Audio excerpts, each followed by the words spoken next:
एक मैया अपने श्याम सुंदर की बड़ी सेवा करती थी। वह प्रातः उठकर अपने ठाकुर जी को बड़े प्यार, दुलार और मनोहार से उठाती और स्नान श्रृंगार के बाद उनको आईना दिखाती, उसके बाद भोग लगाती थी। एक बार उसको 1 मास की लंबी यात्रा पर जाना पड़ा। जाने से पूर्व उसने ठाकुर जी की सेवा अपनी पुत्रवधू को सौंपते हुए समझा रही थी। ठाकुर जी की सेवा में कोई कमी न करना, उनको श्रृंगार के बाद आईना दिखाना, इतना अच्छा श्रृंगार करना कि ठाकुर जी मुस्कुरा दें। दूसरे दिन बहू ने सास की आज्ञानुसार ठाकुर जी की सेवा की। उनको श्रृंगार के बाद दर्पण दिखाया और उसी दर्पण में धीरे से देखने लगी कि ठाकुर जी मुस्कुराए या नहीं।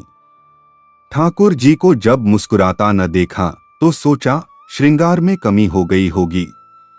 पगड़ी, बंसी, पोशाक सब ठीक करके फिर दर्पण दिखाकर झुक कर देखा, ठाकुर जी पहले जैसे खड़े थे। एक बार पुनः पोशाक श्रृंगार ठीक किया, फिर से दर्पण दिखाया, ठाकुर जी नहीं मुस्कुराए। अब बेचारी डर गई, सोचा शायद ठीक से नहीं नहलाया है। फिर से कपड़े उतार कर ठाकुर जी को स्नान कराया, पोशाक और श्रृंगार पधराया। पुनः दर्पण दिखाया, किंतु ठाकुर जी की मुस्कान न देख सकी। एक बार फिर पोशाक उतारकर पूरा क्रम दोहराया। ठाकुर जी की मुस्कान तो नहीं मिली। इस प्रकार उसने 12 बार यही उपक्रम किया। सुबह से दोपहर हो चुकी थी। घर का सब काम बाकी पड़ा था। न कुछ खाया था, न पानी पिया था। बहुत जोर की भूख प्यास लगी थी, किंतु सास के आदेश की अवहेलना करने की उसकी हिम्मत नहीं थी। 13वीं बार उसने ठाकुर जी के वस्त्र उतारे, पुनः जल से स्नान कराया। ठाकुर जी सुबह से सर्दी के मौसम में स्नान कर करके तंग हो चुके थे। उन्हें भी जोर की भूख प्यास लगी थी। इस बार फिर से वस्त्र आभूषण पहन रहे थे, किंतु उनके मन में भी बड़ी दुविधा थी, क्या करूं? श्रृंगार होने के बाद आसन पर विराज चुके थे। बहू ने दर्पण उठाया, ठाकुर जी ने निश्चय कर लिया था मुस्कुराने का। जैसे ही उसने दर्पण दिखाया और झुककर बगल से देखने की चेष्टा की, श्याम सुंदर मुस्कुरा रहे थे। उनकी भुवन मोहिनी हंसी देखकर बहू विस्मित हो गई, सारी दुनिया को भूल गई। थोड़ी देर में होश में आने के बाद उसको लगा शायद मेरा भ्रम हो, ठाकुर जी तो हंसे नहीं। उसने पुनः दर्पण दिखाया। ठाकुर जी ने सोचा, प्यारे, अगर भोजन पाना है तो हंसना पड़ेगा। वे मंद मंद हंसने लगे।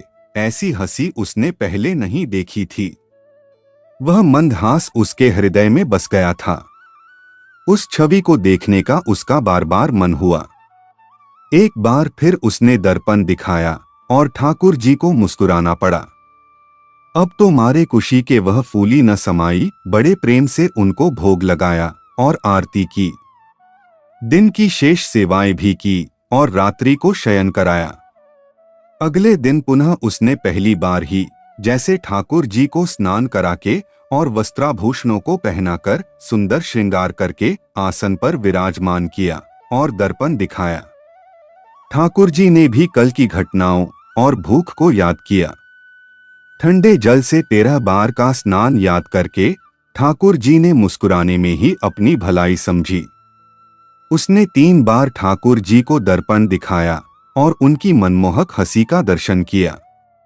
आगे की सेवा भी क्रमानुसार पूरी की। अब तो ठाकुर जी रोज ही यही करने लगे, दर्पण देखते ही मुस्कुरा देते।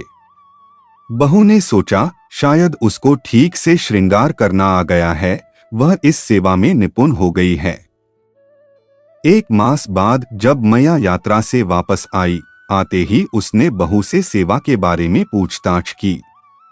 बहू बोली, मैया, मुझे एक दिन तो सेवा मुश्किल लगी, किंतु अब मैं निपुण हो गई हूँ। अगले दिन मैया ने स्वयं अपने हाथों से सारी सेवा की, श्रृंगार कराया। अब दर्पण लेने के लिए हाथ उठाया, ठाकुर जी स्वयं प्रकट हो गए। मैया का हाथ पकड़ लिया, बोले, मैया, मैं तेरी सेवा से प्रसन्न तो हूँ, पर दर्पण दिखाने की सेवा तो मैं तेरी बहुरानी से ही करवाऊंगा। तू तो रहने दे। मैया बोली, लाला क्या मुझसे कोई भूल हुई? ठाकुर जी ने कहा, नहीं मैया, भूल तो नहीं हुई, पर मेरा मुस्कुराने का मन करता है, और मैं तो तेरी बहुरानी के हाथ से दर्पण देखकर मुस्कुराने की आदत डाल चुका हूँ। अब ये सेवा तू उसी को करने दे। मैया ने बहुरानी को आवाज लगाई और उससे सारी बात पूछी। बहू ने बड़े सहज भाव से बता दिया, हाँ, ऐसा रोज मुस्कुराते हैं, केवल पहले दिन समय लगा था।